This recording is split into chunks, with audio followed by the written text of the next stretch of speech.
Hello, नमस्कार, प्रणाम। तो आप सबका पहाड़ों वाली शादी में स्वागत है। नाक की नथली, गले का गलोबंद और सर पर लाल पीली पिछौड़ी हंसा उत्तराखंड की शादियों की जान होती है। तो आज मैं आप सबको लेकर चलती हूँ उत्तराखंड की सुंदर वादियों में, जहाँ हम चमोली जिले में जाएंगे और गोपेश्वर से बारात लेकर जाएंगे जोशीमठ। तो इस पूरी यात्रा में मेरा साथ देना और लास्ट तक इस वीडियो को ज़रूर देखना। गोपेश्वर जल्दी पहुंचकर हम वहां पहुंच चुके थे हल्दी का फंक्शन अटेंड करने के लिए।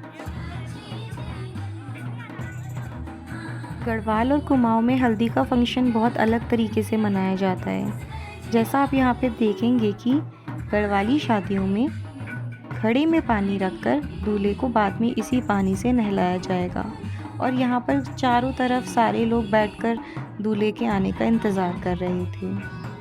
अरे, दूल्हे ने तो आने में बहुत ज़्यादा देर लगा दी।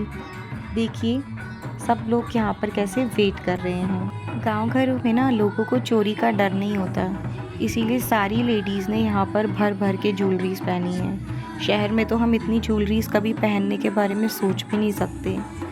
तो देखिए यहाँ पर पंडित जी आ चुके हैं और लोग यहाँ पर शादी को एंजॉय कर रहे हैं। सारी चीज़ें तैयार हैं या नहीं तैयार हैं, ये दूल्हे की भाभी और भैया चेक कर रहे हैं। पानी रेडी है, तो ये देखिए किस तरीके से हल्दी लगाई जाती है। ये दूल्हे की भाभी हैं जो दूल्हे को रक्षा सूत्र बांध रही हैं। इसके बाद दूल्हा भी भाभी को रक्षा सूत्र बांधेगा। हल्दी लगाने से पहले हर कोई इसी चीज़ को दूल्हे के साथ रिपीट करेगा। तो यहाँ पर रक्षा सूत्र बांध लिया गया है। अब इसके बाद लगेगी हल्दी।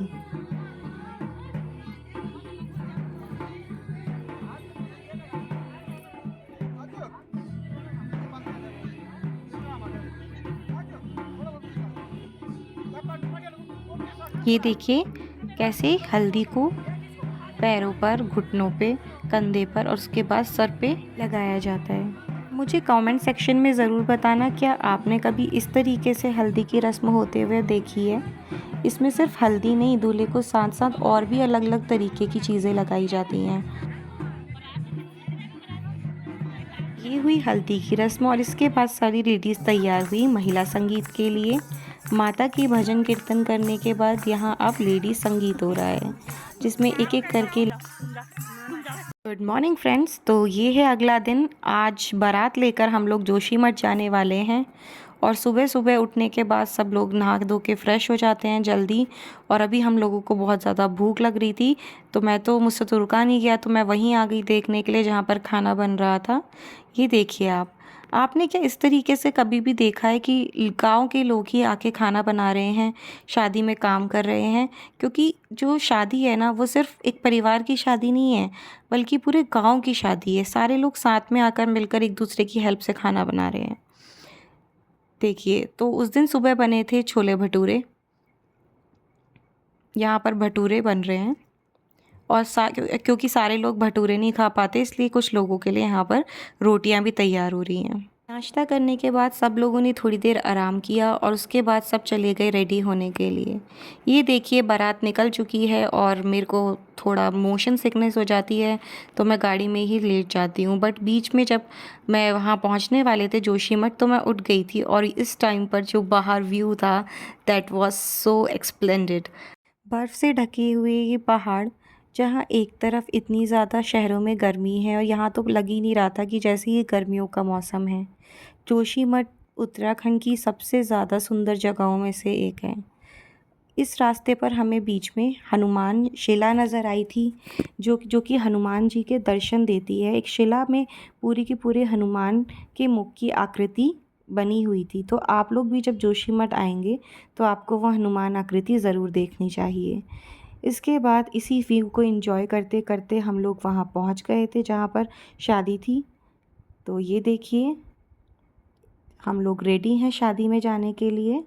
तो बारात अब यहाँ से आगे गांव में पैदल ही जाएगी, क्योंकि आगे गाड़ी से जाना पॉसिबल नहीं है। तो सारे लोग यहाँ पर रेडी होकर जाने लगे गांव की तरफ, जहाँ सभी बारातियों का स्वागत करने के लिए दुल्हन और उसका परिवार रेडी है। आप ना मुझे कमेंट करके ज़रूर बताना, क्या आपने इससे पहले कभी कोई पहाड़ी शादी देखी है।